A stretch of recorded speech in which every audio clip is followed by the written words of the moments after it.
We're going. Melinda, this is going to be backwards because I'm going to show you how to bottle first.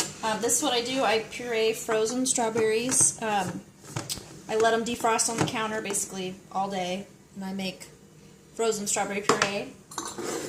And then I put some in each bottle. So I'm going to put about 2 tablespoons, 2 big spoons in every bottle I'm going to bottle. So we can stop this. Going? Mm-hmm. Alright, so I've bottled all my bottles with a little bit of strawberry juice in every single one of them. And then this is my fermented tea. It's been fermenting, actually it's been about a week. I've been doing a continuous brew, so I only drain it about halfway full.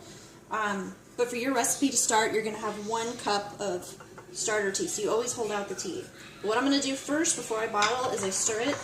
You need to stir it until it fizzes. You got to get all the gunk off the bottom, and now you can see it fizzing at the top. And that lets me know I've stirred it plenty. To make it a little bit easier to bottle, I pour it into a pitcher. I used to not. I used to just try to pour it directly into the bottles, and what a mess. So I'm going to put this in here.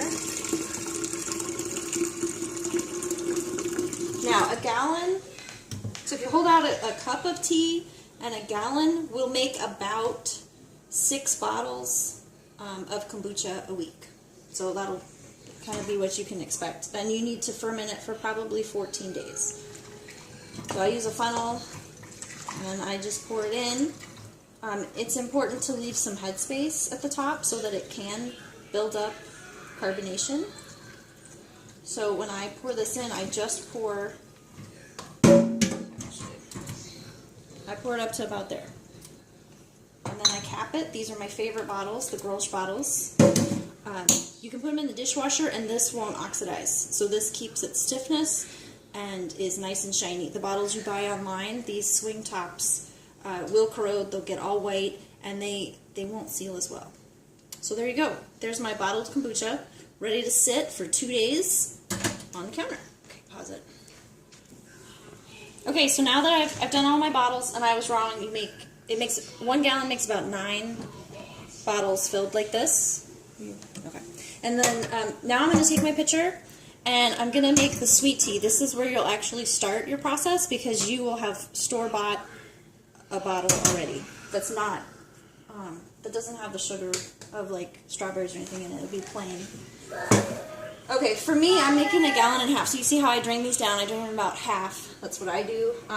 Or you save out a cup of starter tea and let it brew for 2 weeks. If you drain it about half, which is a continuous brew, I only let it go for about 7 days.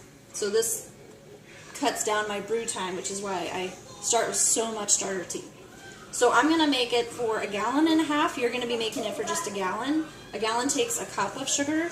So I put that in there, and then I'm also going to add another half cup of sugar for my 1.5 gallons. I use distilled water. I've heated this up on the stove, boiled it.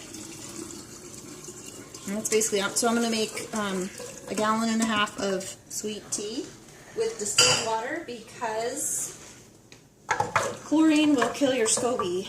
You can boil your city water if you like, but I've had a hard time keeping the fizz and carbonation in my kombucha, so I just use distilled water. It's cheap. It's like 89 cents a gallon, so that's what I use. I'm going to use English breakfast tea. This is my favorite. It's a little bit stronger. A lot of times oolong is recommended. It's much more mild, and I'm going to put in 12 tea bags for 1.5 gallons or 8 tea bags for just 1 gallon. So that's what I'm going to do. I let this, right now this is really hot and steamy. I let this come to room temperature before I add it into here.